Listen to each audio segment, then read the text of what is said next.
اور نمبر 2 جو ہے درخت نہیں کاٹیں گے اور فصلیں نہیں جلانی، جانوروں کو نہیں مارنا، یہ سب ان سب چیزوں سے اللہ کے رسول نے منع فرمایا۔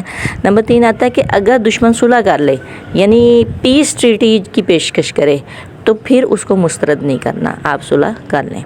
اور نمبر 4 آتا ہے کہ زبردستی آپ نے کسی کو دار اسلام میں داخل نہیں کرنا، آپ اسلام کی دعوت دیں گے لیکن زبردستی نہیں کریں گے، جیسے لا اکراہ فی الدین یہاں پر اس کا امپلیمنٹ ہوتا ہے، لا اکراہ فی الدین کا، نہ کہ مسلمانوں کے اندر ہوتا ہے کہ لا اکراہ فی الدین۔ یعنی اصل مسئلہ مقصد کیا ہے، ایک اس کو جملے میں بلکہ اس کو بیان کروں کہ کفر کے غلبے کو توڑ کر عدل و انصاف یعنی اسلام کا نظام قائم کرنا، ٹھیک ہے۔ اچھا، ڈیفینسو وارز میں کیا ہوتا ہے کہ ڈیفینسو وار میں جو ہے وہ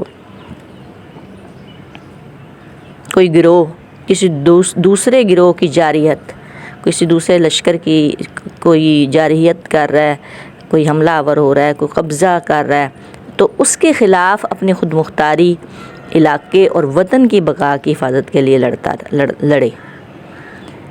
اس میں کیا ہوتا ہے کہ کوئی لشکر کسی دوسرے لشکر پر پہلے حملہ نہیں کرتا، بلکہ اس کی بجائے جب وہ حملہ کرتا ہے تو اب اس کی جوابی کارروائی کرتا ہے، یعنی اپنے دفاع میں جوابی کارروائی کرتا ہے۔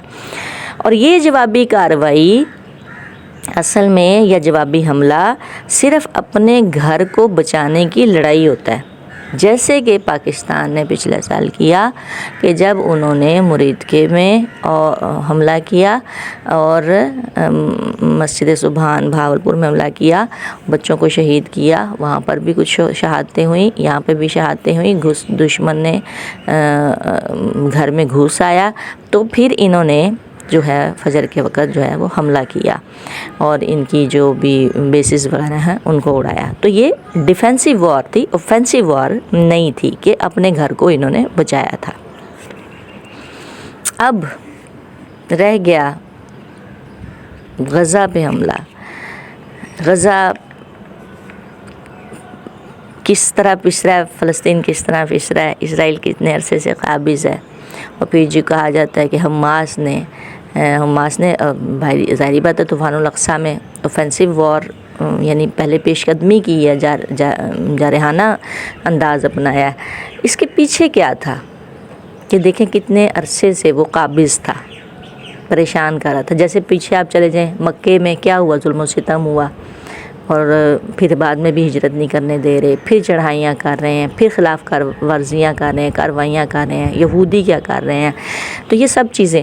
تو اس کے پس منظر میں پھر حماس نے جو ہے ایک لشکر تیار کیا، یعنی اللہ کے حکم سے، اور پھر اس کی پوری پلاننگ کی، اور پھر جو ہے 7 اکتوبر کو سن 2023 کو حملہ کیا۔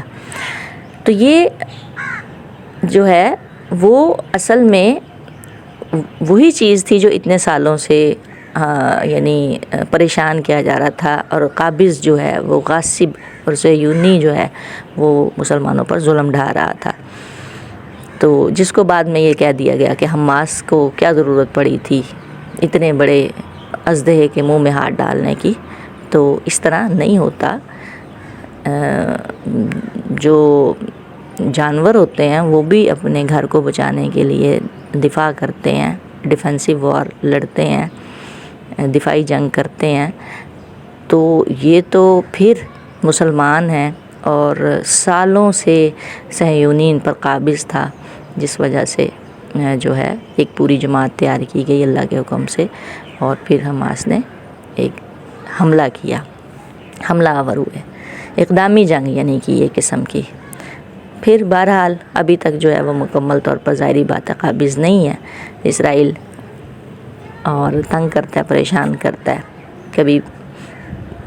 بہرحال تو یہ جو ہے غزوہ بدر کو جس طرح سے انداز میں پیش کیا جاتا ہے اس طرح نہیں ہے، بلکہ یہ ایک اوفینسو وار تھی اور اقدامی جنگ تھی، اور اللہ کے نبی نے باقاعدہ ایک حملے کی جو ہے وہ، بلکہ اللہ کی خود یہ چاہت تھی، یہ آپ سارا پڑھ چکے ہیں کہ اللہ کی کیا چاہتی، اللہ تعالیٰ کیا چاہ رہے تھے کہ اللہ تعالیٰ کہہ رہے تھے کہ وَإِذْ يَعِدُكُمُ اللَّهُ إِحْدَى الطَّائِفَتَيْنِ أَنَّهَا لَكُمْ وَتَوَدُّونَ أَنَّ غَيْرَ ذَاتِ الشَّوْكَةِ تَكُونُ لَكُمْ وَيُرِيدُ اللَّهُ أَن يُحِقَّ الْحَقَّ بِكَلِمَاتِهِ وَيَقْطَعَ دَابِرَ الْكَافِرِينَ کہ وہ جب وعدہ کرا تھا تم سے اللہ ایک کا دو گروہوں میں سے، بے شک وہ تمہارے لیے، اور تم چاہتے تھے کہ بغیر ہتھیار والا ہو جائے تمہارے لیے، اور اللہ کیا چاہتا تھا کہ وہ حق کو ثابت کر دے اپنے کلمات کے ذریعے اور کافروں کی جڑ کاٹ دے۔ کیوں؟ لیحق الحق ویبطل الباطل ولو کرہ المجرمون، تاکہ وہ ثابت کر دے حق کو اور باطل کر دے باطل کو، اگرچہ کہ ناپسند کریں مجرم لوگ۔ ٹھیک ہے، اس کانسیپٹ کو کلیئر کیجئے کہ اسلام جو ہے وہ امن کا ہی دین ہے، لیکن جہاں پر لڑنا پڑے وہاں پر لڑنے کی پرمیشن ہے، اجازت ہے۔ دفاع نہیں تھا، بلکہ یہ خود سے ایک پلاننگ کی گئی تھی، اور یہ پلاننگ اللہ کے نبی نے کا چلیں جس طرح سے بھی، لیکن اللہ تعالیٰ اور طریقے سے پلان کر رہا تھا۔ تو اس کو بتایا، بیان اس طریقے سے، اس انداز میں کیا جاتا ہے کہ جیسے کہ مسلمان بڑے پست اور بڑی کم ہمتی میں تھے۔ نہیں، بدر کے واقعے کو آپ جب بھی اس کو آپ بیان کریں، بتائیں اس واقعے کو، تو اس انداز میں بتائیں کہ اصل میں مسلمانوں نے چڑھائی کی تھی۔ ٹھیک ہے، تو بہرحال یہ نہیں ہے کہ اگر 313 تھے اور اس میں بچے بھی، بیان اس انداز میں کیا جاتا ہے کہ مکمل طور پہ پورے مسلمان بھی نہیں تھے، وہ بھی بچے تھے، بیچ میں کچھ شامل تھے، تب جا کے 313 بنے۔ لیکن اس میں آپ دیکھیں کہ پھر اللہ تعالیٰ نے ان کی خلوص کو دیکھتے ہوئے تبھی فرشتوں کی سے مدد کی۔ تو بہرحال اس کو، بدر کے واقعے کو اس طرح عام نہ لیا جائے، لائٹ نہ لیا جائے بدر کے واقعے کو، اور سب سے پہلا مارکا تھا، سب سے پہلی مڈ بھیڑ ہونی تھی کفار کے ساتھ۔ اب ہوا کیا ہے کہ اہل عرب کی، تمام اہل عرب کی نگاہیں جو مسلمانوں کی طرف چلی گئیں، جو کل تک کمزور تھے، ضعیف تھے، اپنے وطن سے بھی نکال دیے گئے ظلم و ستم کر کے، اور بظاہر ان کی کوئی شان و شوکت نہیں تھی، ان کے پاس کوئی بظاہر اتنے زیادہ ہتھیار بھی نہیں تھے۔ اگرچہ جنگ بدر جو ان کے لیے مشکل تھی، لیکن اس مشکل کے بعد جو کامیابی نصیب ہوئی، اس کامیابی کے نتیجے میں جو کچھ انہیں ملا وہ صرف قافلہ لوٹ لینے سے نہیں مل سکتا تھا۔ جو ان کے یعنی نتائج، دور رس نتائج حاصل ہوئے، وہ صرف قافلہ لوٹ لینے سے نتائج حاصل نہیں ہونے تھے۔ اسی لیے اللہ چاہ رہے تھے کہ باقاعدہ ایک مارکا ہو۔ اب یہ دیکھیں کہ انسان کے لیے صرف دولت ہی انسان کے لیے نہیں سب کچھ ہوتی، بلکہ اس سے بڑھ کے، اس سے آگے بھی کوئی چیزیں ہوتی ہیں، یعنی صرف مال سے وہ فائدہ حاصل نہیں ہو سکتا جو کہ اس چیز سے فائدہ حاصل ہوتا ہے۔ یہ تو آنے جانے والی چیز ہے۔ اب اس کے مال کے برعکس اگر ہم پوری جان کی یا اس طرح کی قربانی دیتے ہیں نا، تو وہ بظاہر تو لگتا ہے کہ ایک مشکل ہے، لیکن اس کے دور رس فوائد ہوتے ہیں، نتائج ہوتے ہیں۔ تو مسلمان کا چڑھائی کرنا، مسلمان کا لڑنا، یہ مسلمان کی شان و شوکت کو واضح کرتا ہے۔ اب ہمارے لاکھوں بچے مار دیے گئے اور آپ نے ایک دھمکی نہیں لگائی، ایک دھمکی نہیں لگائی، آپ نے اس کی طرف اپنے میزائلوں کے رخ تو دور ایک دھمکی نہیں لگائی۔ تو پھر ہم نے کیا کرنا ہے ایسا دفاع؟ ہم نے ایسے ہتھیار کیا کرنے ہیں؟ ہم نے ایسی طاقت کیا کرنی ہے؟ کس کے لیے ایسی طاقت؟ صرف ایک یہ جو ہمارا روایتی بیٹھا ہوا ہے اس کے لیے۔ تو بہرحال اگر اس طرح کرے انسان تو اس کا نتیجہ کیا ہوتا ہے؟ رہتی دنیا تک جو ہے نا، وہ اللہ تعالیٰ دنیا آخرت میں تو جو کامیابی دیتے ہیں، رہتی دنیا تک بھی دھاک بیٹھ جاتی ہے۔ بے شک پاکستان کی دھاک بیٹھی ہے، لیکن میں یہ نہیں کہتی، اس بات سے نہیں ہے، لیکن آپ سرحد تک کیوں ہو گئے؟ سرحدوں تک کیوں مقید ہو کے رہ گئے ہیں کہ صرف سرحد ہماری ہے بس، اور ہم نے اس سے لڑنا ہے، اس سے لڑنا ہے، افغانستان سے لڑنا ہے، ایران سے لڑنا ہے، یا ہم نے بھارت سے لڑنا ہے بس، اور ہمارا کوئی کام نہیں، ہم تو بہت دور بیٹھے ہیں۔ ایسا کچھ نہیں ہے۔ اور یہ وہ کہہ کے گئے تھے کون؟ ڈاکٹر عبدالقدیر رحمہ اللہ، اللہ ان کی قبر پہ کروڑوں رحمت نازل فرمائے، کہ انہوں نے کہا تھا کہ جو میں بنا کے جا رہا ہوں نا، یہاں سے بیٹھے ہوئے آپ اسرائیل کو مار سکتے ہیں، امریکہ کو دھمکی لگا سکتے ہیں، اسرائیل کو دھمکی لگا سکتے ہیں۔ تو وہ انہوں نے کچھ اس طرح کا تیار کیا تھا، تو انہوں نے یہ باتیں کی تھیں۔ اب یہ دیکھیں، دنیا میں عزت سے مراد، میں اس عزت کی بات نہیں کری جو انہوں نے مارکہ حق منایا اور پھر اس کے بعد کیا ناچ گانا کیا اور اس کے بعد کیا کچھ نہیں کیا، کیا غلاظت نہیں ہوئی یہاں پہ، کیا اس کو بولتے ہیں ابھی جو انہوں نے اس کا نام کیا دیا تھا، مارکہ حق کا نام پتہ نہیں انہوں نے کیا دیا تھا، وہ انہوں نے کیا تھا۔ دنیا میں کامیابی سے مراد اہل بدر کو آپ دیکھیں کہ اہل بدر کے لیے اللہ تعالیٰ نے ان کے کیا فضائل ہیں، کہ ان سے جنت کا بھی وعدہ کیا گیا، اور اس کے بعد جو ان سے غلطی ہوئی اس کو ہمیشہ یہ کہہ کے معاف کیا گیا کہ اللہ نے ان سے مغفرت کا وعدہ کیا، جو بدری صحابی تھے، اور ان کے ایمان اور سچائی کی گواہی ہر موقع پہ دی اللہ تعالیٰ نے۔ اور جو عزت مسلمانوں کو ملی اور جو طاقت ملی، جو روب جمع، اور اہل مکہ کثرت اور طاقت رکھنے کے باوجود جب بظاہر مکمل طور پہ سامنے نظر آ رہا تھا کہ وہ ہار گئے ہیں، تو مسلمانوں کو بہت سارے فوائد حاصل ہوئے، جبکہ مسلمان کیا چاہ رہے تھے، اصل میں قافلہ حاصل کرنا چاہ رہے تھے، اللہ کچھ اور چاہ رہا تھا۔ تو بہرحال اس سے ہمیں کیا سبق ملتا ہے اس واقعے سے؟ یہ جو واقعہ ہم پڑھ رہے ہیں، یہ پڑھا ہے، یہ آگے پڑھیں گے کچھ، کہ آپ وقتی فائدے کو نہ دیکھیں، تھوڑے فائدے کو نہ دیکھیں، جو تھوڑا سا وقتی فائدہ اس کو نہ دیکھیں، لانگ ٹرم بڑے فائدے آپ چھوڑ کے وقتی فائدے کو نہ پکڑیں، بلکہ لانگ ٹرم جو فائدہ ہے، دور کا فائدہ ہے، دور رس جو نتائج ہیں ان کو دیکھیں۔ آخرت میں آپ کے لیے کیا ہے، سب سے پہلے اسے دیکھیں، اللہ کی رضا کیا ہے، اللہ کا احکامات کیا ہیں، اس میں کیا فائدہ ہے، اور بعد میں نیچے آ کے آپ اپنا دنیاوی فائدہ بہرحال سوچیں، وہ بھی ٹھیک ہے۔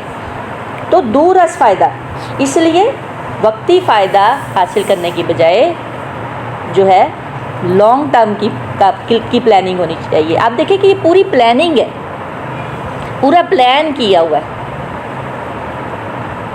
ہم یہ کہہ رہے تھے نا مکی دور اور مدنی دور کا، کہ کتنے سالوں کا نچوڑ ہے، اور پھر اس کے بعد جا کے یہ 313 بنے، اور یہ 313 اصل میں نہیں تھے، یہ تو ان کی 313 کے ساتھ 5000 ابھی ہم آگے پڑھیں گے کہ کئی جگہوں پہ 1000 آ رہا ہے، کئی جگہوں پہ 3000، یہ بھی کوشچن آتا ہے ذہن میں، کئی جگہوں پہ 5000 آ رہا ہے، سورہ آل عمران میں کیوں آ رہا ہے، یہ آگے اس کی وضاحت بھی قرآن خود ہی کرے گا۔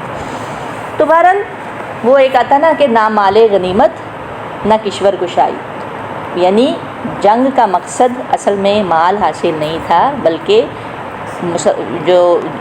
بلکہ باطل کو توڑنا تھا اور حق کو قائم کرنا تھا۔ یہ اچھا، استستغیثون، آیت نمبر 9، استستغیثون، جب تم فریاد کر رہے تھے، غیث سے نکلا ہے، اور غیث کہتے ہیں غا یا سا بھی ہو سکتا ہے، غا واو سا بھی ہو سکتا ہے۔ غوث کہتے ہیں فریاد کرنے کو،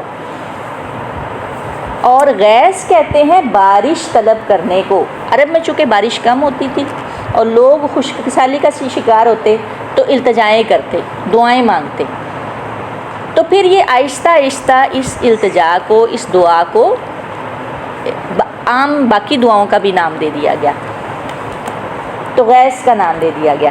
اس تستغیثون، جب تم فریاد کر رہے تھے، سمجھ آ گئی کہ اصلاً بارش کی دعا کرنا ہے اصل اس کا معنی، لیکن اس کے بعد فریاد کرنے کے معنی میں ہی آنے لگ گیا۔ اس لیے غوث اعظم کون ہے؟ اللہ ہی، اور کوئی غوث اعظم نہیں ہے۔ فریاد کو پہنچنے والا کون ہے؟ غوث اعظم اللہ ہی ہے۔ اس تستغیثون، جب تم فریاد کر رہے تھے ربکم، اپنے رب سے، فاستجاب لکم، تو اس نے تمہاری دعا قبول کر لی۔ فاستجاب جواب، تو اس نے قبول کر لی، یعنی دعا بریکٹ میں آ جائے گا، لکم تمہارے لیے، یعنی تمہاری دعا کو قبول کر لیا۔ انی، کہ بے شک میں، ممدکم، مدد دینے والا ہوں تمہیں، ممدکم، یہ میم دال دال اس کا روٹ ہوگا، آئی تھنک یہی ہوگا، مدد ہی ہوگا. مدد دینے والا ہوں تمہیں بِأَلْفٍ، ساتھ 1000 من الملائکتی فرشتوں کے، با ساتھ الفن 1000، 100 کے لیے کیا آتا ہے 100، اور الف کیا آتا ہے 1000 کے لیے. یہ سورہ بقرہ میں بھی ہم پڑھ چکے ہیں 100. ٹھیک ہے. واحد ابھی ہم پہلے پڑھ چکے ہیں، احدت طائفتین میں واحد آتا ہے ایک کے لیے. مردفین کیا ہے؟ ایک دوسرے کے پیچھے آنے والے.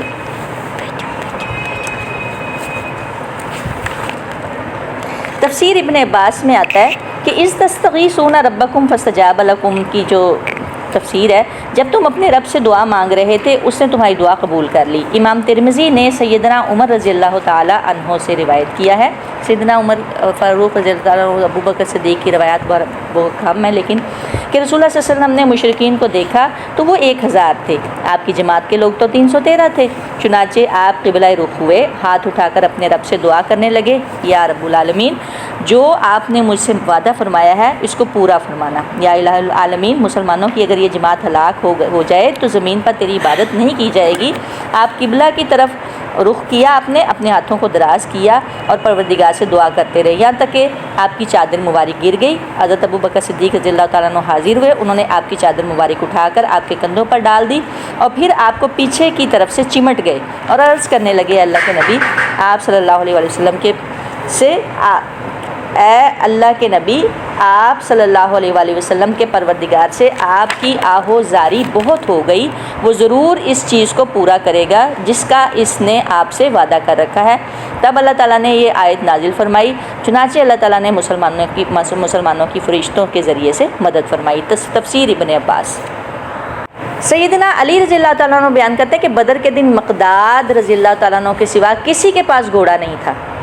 میں نے دیکھا کہ ہم میں سے ہر شخص سو رہا تھا، مگر رسول اللہ صلی اللہ علیہ وسلم درخت کے نیچے نماز پڑھتے رہے اور رو رو کر دعائیں کرتے رہے حتیٰ کہ صبح ہو گئی. اس کو مسند احمد بیان کرتے. یہ اذ تستغیثون کا اللہ تعالیٰ بیان کریں جو اللہ کے نبی نے اس وقت آہوزاری کی تھی. سیدنا عبداللہ بن عباس فرماتے ہیں کہ رسول اللہ صلی اللہ علیہ وسلم نے بدر کی لڑائی کے دن یہ دعا کی کہ اللہ میں تیرے عہد اور وعدے کا واسطہ دیتا ہوں، اگر تو چاہے کہ یہ کافر غالب ہو تو مسلمانوں کے ختم ہو جانے کے بعد تیری عبادت نہ ہوگی.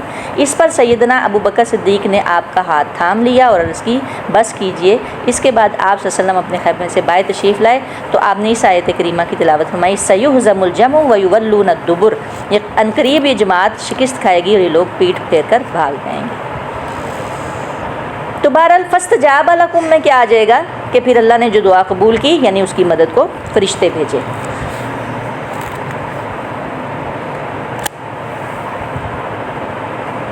فرشتے آئے.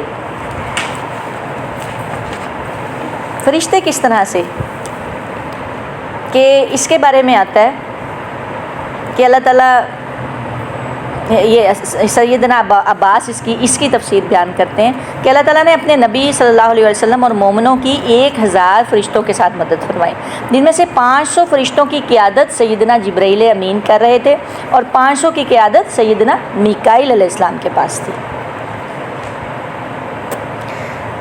اب اس سے ایک اور حدیث سے بھی یہ واضح ہو رہا ہے کہ عبداللہ بن عباس یعنی ابن عباس فرماتے ہیں کہ ایک مسلمان ایک کافر کا تعاقب کر رہا تھا جو اس کے آگے تھا.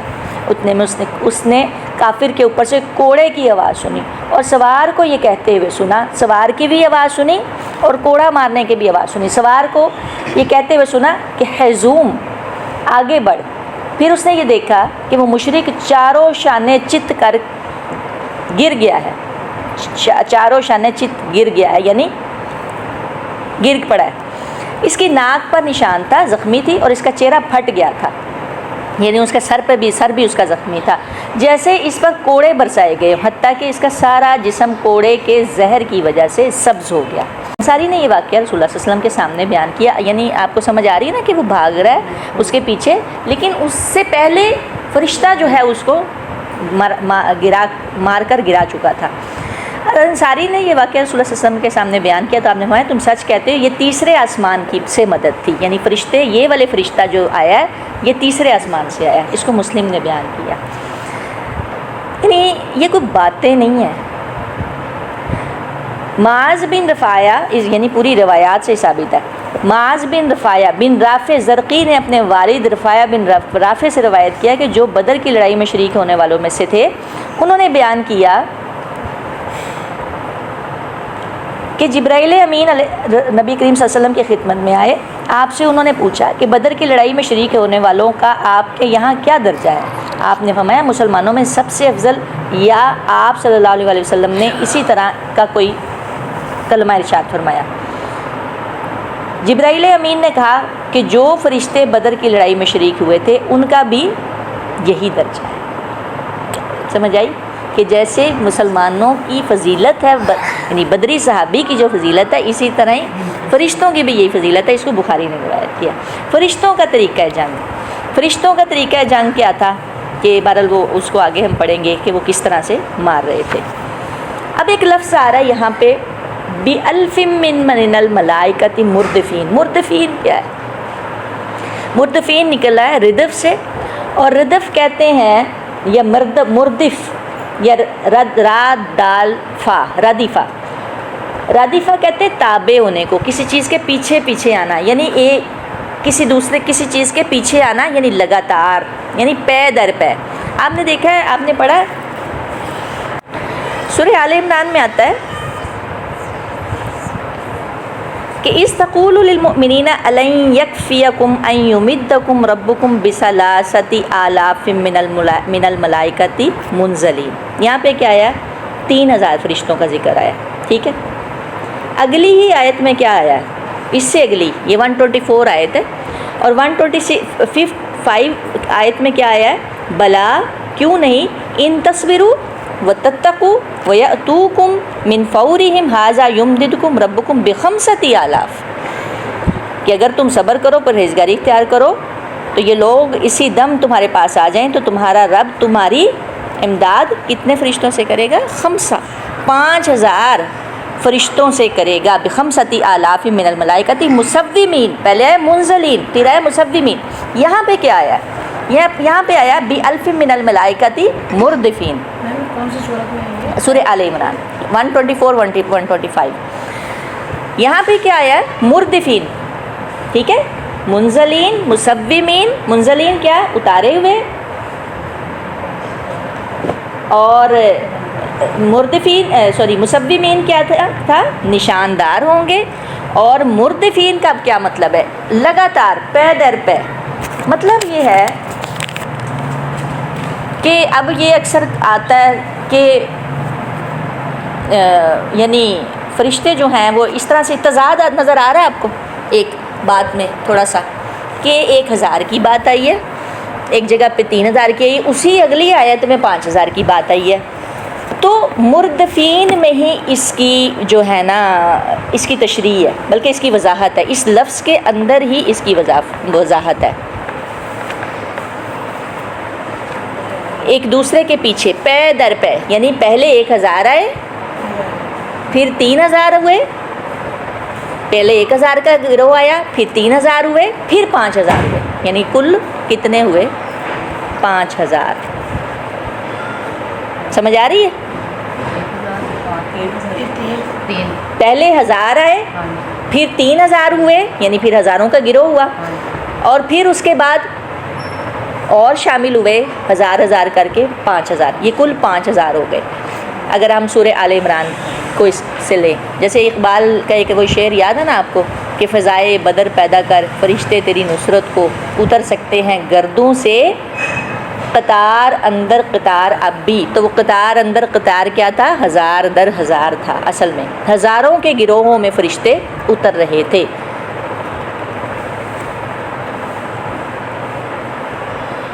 ایک جیسے آپ یہ دیکھیں کہ ایک جگہ پہ آتا ہے کہ ابن عباس اس کو بیان کرتے ہیں کہ اللہ کے نبی فرماتے ہیں کہ یہ جبرائیل امین ہے، اپنے گھوڑے کا سر تھامے اور ان پر لڑائی کے ہتھیار، جیسے ابھی پیچھے ہم پڑھ چکے ہیں. اور آپ کو یاد ہوگا کہ خندق کے واقعے میں بھی بنو قریظہ کی طرف جب جانے لگے تھے تو جبرائیل امین نے کیا کہا تھا علیہ السلام نے اللہ کے نبی سے؟ انہوں نے کہا تھا کہ آپ نے ہتھیار اتار دیے، ہم نے ابھی ہتھیار نہیں اتارے. اس کا مطلب ہے اللہ تعالیٰ فرشتوں کے ذریعے مسلمانوں کی مدد فرماتے ہیں، اور ہر دور میں اقبال نے کیا کہ فضائے بدر پیدا کر، آج بھی اگر تو فضائے بدر پیدا کرتا ہے تو فرشتے تیری مدد کے لیے گردوں سے اتر سکتے ہیں، قطار اندر قطار، قطار در قطار، یا قطار اندر قطار ابدی ایسے کہتے ہیں۔ تو آج بھی یہ کام ہو سکتا ہے اور ہوتا ہے اگر ہمارا ایمان ہو۔ وما جعلہ اللہ، اور نہیں بنایا اسے، کسے؟ فرشتوں کی آمد کو، اللہ نے، الا مگر بشرا خوشخبری، ولتطمئن، اور تاکہ مطمئن ہو جائیں بہی ساتھ اس کے، قلوبکم دل تمہارے۔ اب یہ دیکھیں کہ مادی چیزوں کی جب کمی ہو نا، مادی وسائل، یعنی آپ کے پاس ہتھیار نہیں ہے، ہتھیار تو بہرحال آپ کے پاس کچھ چیزوں کی کمی ہے تو انسان کا دل تھوڑا ہوتا رہتا ہے اور انسان سوچتا رہتا ہے کہ اب کیا کریں۔ تو اللہ تعالیٰ نے، اصل میں اللہ کہہ رہے ہیں نہیں بنایا اسے اللہ نے مدد مگر خوشخبری، اور تاکہ مطمئن ہو جائے ساتھ اس کے دل تمہارے۔ اور پھر اللہ تعالیٰ آگے کہہ رہے ہیں کہ یہ تو صرف ایک مادی وسائل کہہ لیں یا جو کچھ بھی ہے، اصل میں کیا تھا، ومن نصر، اور نہیں مدد الا من عند اللہ، مگر اللہ کے پاس سے۔ یعنی اگرچہ فرشتے مدد کے لیے آئے ہیں لیکن اصل میں مدد کس کی طرف کی تھی؟ اللہ کی تھی۔ اللہ تعالیٰ فرشتوں کو نہ بھی بھیجتے تو پھر بھی کام تو ہو جانا تھا۔ ان اللہ عزیز الحکیم، بے شک اللہ بہت زبردست اور خوب حکمت والا ہے۔ 70 قید ہوئے، اس میں 70 کافر مارے گئے۔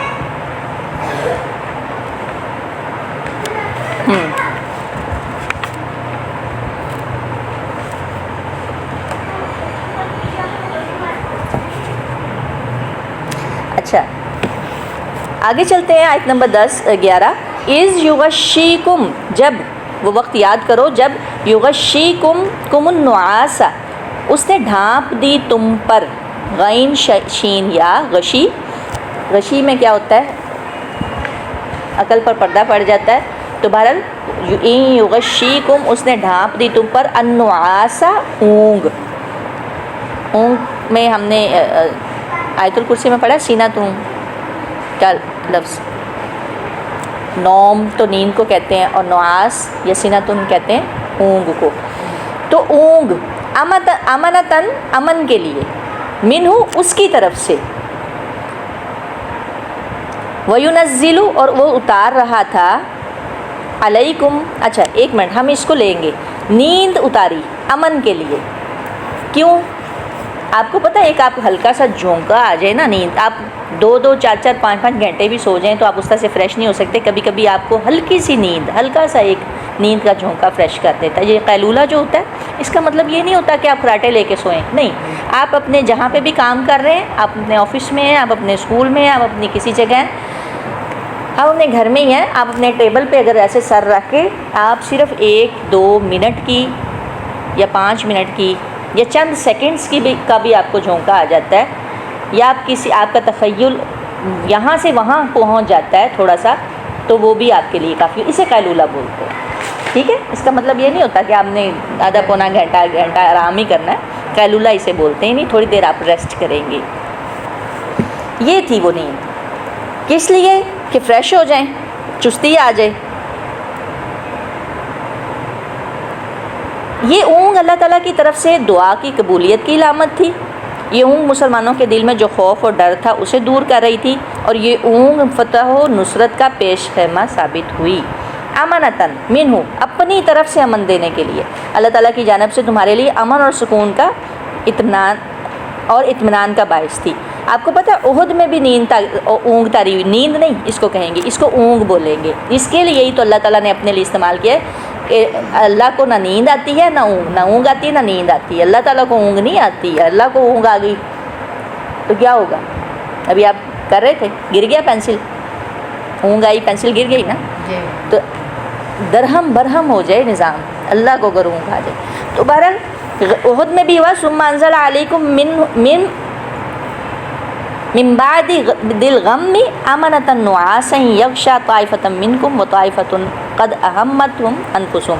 پھر اللہ تعالیٰ نے اس غم کے بعد تم پر ایک امن نازل فرمایا۔ کون سا غم تھا؟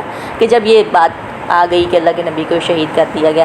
ایک اونگ تھی جو تم میں سے کچھ لوگوں پر چھا رہی تھی، اور یقیناً کچھ لوگ تھے جن کی جانوں نے انہیں انہیں فکر میں ڈال رکھا تھا.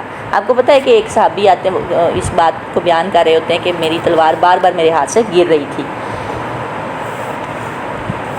اچھا غزوہ بدر میں اس کو تھوڑا سا ہم اگر دیکھیں کہ اونگ کا واقعہ کیا تھا. یہ واقعہ حیرت انگیز ہے. غنودگی نیند کی سی کیفیت تھی جو مسلمانوں پر جنگ سے پہلے طاری ہو گئی. یہ نفسیاتی کیفیت اللہ تعالیٰ کا ایک خاص انعام تھا کیونکہ انسان سو کر تازہ دم ہو جاتا ہے، فریش ہو جاتا ہے. جب دونوں لشکروں کا آمنا سامنا ہوا تو مسلمانوں پر خوف طاری ہو گیا. انہیں اتنے بڑے لشکر کی توقع نہیں تھی. پھر میدان جنگ کی دہشت میں اللہ تعالیٰ نے ان پر اونگ طاری کر دی. وہ تازہ دم ہو کر اٹھے، وہ ذہنی بوجھ سے فارغ ہو کر صبح بالکل فریش ہو گئے. اس طرح یہ غنودگی اللہ تعالیٰ کی طرف سے ایک غیبی مدد تھی. ٹھیک ہے. اچھا آگے آ رہا ہے وَيُنَزِّلُ عَلَيْكُم مِّنَ السَّمَاءِ مَاءً، اور اس نے اور وہ اتار رہا تھا تم پر من السماء آسمان سے کیا؟ پانی. کس لیے؟ پانی سے مراد بارش. کس لیے؟ نمبر 1 لِيُطَهِّرَكُم بِهِ، تاکہ وہ پاک کر دے تمہیں اس کے ساتھ. پاک کر دے یعنی تم غسل بھی کر لو، تم وضو بھی کر لو اور نماز بھی ادا، یعنی طہارت کرو، مکمل طور پر طہارت کرو اور پاک صاف ہو جاؤ. اچھا نمبر 2 وَيُذْهِبَ عَنْكُمْ، اور ذہبہ سے وہ یذہب اور وہ لے جائے عنکم تم سے رجز الشیطان، گندگی نجاست شیطان کی، وہ دور کر دے تم سے شیطان کی نجاست، شیطان کی گندگی کو تم سے دور کر دے. شیطان کی گندگی جو ہے نا، قتادہ رحمہ اللہ نے فرمایا کہ شیطان نے دلوں میں یہ بات ڈال دی تھی کہ بغیر طہارت کے نماز نہیں ہوگی. پہلے اس نے یہ نجاست ڈالی کہ طہارت کے بغیر تو نماز نہیں ہوگی. تو طہارت حاصل کرنے کے لیے کیا ہوا؟ آسمان سے بارش آئی، پانی اترا. اللہ تعالیٰ نے، اور ایک جگہ پہ آتا ہے کہ شیطان کی نجاست سے رجز کے مطلب یہاں پہ وسوسہ ہے، وسواس آنے لگ گئے مسلمانوں کے دلوں میں فوری طور پہ. بہت بڑا کام تھا، چھوٹا مارکا نہیں تھا. وسواس آنے شروع ہو گئے تو شیطان کی وہ گندگی جو وسواس تھے وہ سب کچھ دور ہو گیا. اس سے نجاست سے دلوں کو اللہ تعالیٰ نے پاک کر دیا. نمبر 3 وَلِيَرْبِطَ عَلَىٰ قُلُوبِكُمْ، اور ربط کہتے ہیں کسی چیز کو باندھ دینا. رباط جیسے ایک نماز سے دوسرے نماز تک کا جو ہمیں ٹائم ایک ہمیں باندھ رہا ہوتا ہے نا، وضو میں کہہ لیں یا جس میں بھی، یا ایمان میں یا جس میں بھی، تو وہ بھی رباط ہی ہوتا ہے. تاکہ مضبوط کر دے تمہارے دلوں کو، یعنی صبر اور یقین میں مضبوط کر دے. وَيُثَبِّتَ بِهِ الْأَقْدَامَ، رباط سے مراد یعنی یہاں پہ کیا ہوئے گا کہ حالات میں جب تبدیلی نظر آئی نا، کہ ایک تو پہلے نمبر پہ تھوڑی نیند آ گئی، اونگ آ گئی، اور اوپر سے آسمان سے پانی بھی اتر آیا، پھر غسل بھی کر لیا، پھر وضو بھی کر لیا، شیطان کے وسواس بھی دور ہو گئے، پھر وہ کیا ہوا؟ رباط قائم ہوا، ایک دل بند گئے، مضبوط ہو گئے. ٹھیک ہے. وَيُثَبِّتَ بِهِ الْأَقْدَامَ، نمبر 4 اور جما دے، ثابت کر دے اس کے ساتھ تمہارے قدموں کو. اس سے مراد ریتلی زمین جو تھی وہ بھی جم گئی، وہ بھی بیٹھ گئی، ریتلی مٹی جو تھی. اور اس کے بعد یہ آتا ہے کہ کیونکہ زمین ہموار تھی اور نرم تھی، جب اس پر بارش نازل ہوئی تو سخت اور ٹھوس ہو گئی، اور قدم مضبوطی سے جمنے لگے. زمین ہموار تھی، نرم تھی، بارش ہوئی تو سخت اور ٹھوس ہو گئی اور قدم مضبوطی سے جمنے لگے. اس کا مطلب یہ. تو آپ یہ دیکھیں کہ اس کے لیے 4 چیزیں آئی ہیں کہ کسی بھی مارکے میں کو جیتنے کے لیے آپ کو کیا چاہیے؟ ثبات قلب چاہیے، ثبات قدم بھی چاہیے، اور دماغ بھی آپ کا پرسکون ہو. یہ ساری چیزیں یہاں پہ جمع ہو گئیں اللہ تعالیٰ نے ایک آیت میں. بلکہ ایک میں اسی لیے پھر پہلے بھی یہ بات کی تھی کہ ہماری آرمی کی ٹریننگ سورہ انفال کے بغیر نہیں ہو سکتی، کسی طور پہ بھی نہیں ہو سکتی. آپ جتنے مرضی جاندار بچے بھرتی کر لیں، آپ جب تک ان کی ذہن سازی نہیں کریں گے وہ اس بات کو پہنچ ہی نہیں سکیں گے. اس وجہ سے آج ہم کیا ہو گئے؟ سرحدوں میں مقید ہو کے رہ گئے کہ بس یہ ہماری سرحد ہے. نہیں. تو اللہ تعالیٰ ایک آیت میں ان 4 چیزوں کو جمع کر رہا ہے. ٹھیک ہے. اونگ کو، بارش کو طہارت کے لیے، اور وسواس دور ہوئے، رباط آیا، اور کیا ہوا؟ ثابت قدم. ٹھیک ہے. ثبات قلب، ثبات قدم اور دماغ کا پرسکون ہونا. تو تبھی ہم جو ہے نا کسی مارکے کو جیت سکتے ہیں۔ اچھا، اس میں تھوڑا سا ایک آتا ہے کہ بدر کے میدان میں مشرکین نے پہلے پہنچ کر وہاں بہترین جگہ اور پانی کے چشمے پر قبضہ کر لیا۔ ایسی حالت میں مسلمانوں کے دلوں میں وسوسہ آنے لگا، ہم پہلے بھی اس میں پڑھ بھی چکے ہیں، بہرحال اس کی ایک ریمائنڈر ہے کہ اللہ تعالیٰ کی مدد ان کے لیے شامل حال نہیں ہے۔ مسلمانوں کے دلوں میں نا وسوسہ آیا، اللہ تعالیٰ نے اتنے زور کی بارش برسائی کہ مسلمانوں نے پانی اکٹھا کر لیا۔ مشرکوں نے زمین کے پانی کو مسلمانوں سے روکا تو اللہ تعالیٰ نے آسمان سے پانی جاری کر دیا۔ بارش کی وجہ سے حالات میں تبدیلی آئی، ریت بیٹھ گئی اور لوگ اور جانور اس پر آسانی سے چلنے لگے۔ مسلمانوں نے بارش کا پانی جمع کر لیا، کفار کے لیے کیچڑ ہو گیا اور مشکلات پیدا ہو گئیں، کیونکہ وہ نشیبی جگہ پر تھے۔ پانی کی وجہ سے مسلمانوں کے دلوں کو اطمینان ہو گیا اور سب لوگ تر و تازہ ہو گئے۔ بارش نے پوری سچویشن بدل دی۔ سبحان اللہ و بحمدہ، سبحان اللہ العظیم، سبحانک اللہم و بحمدک ونشہد ان لا الہ الا انت نستغفرک ونتوب الیک۔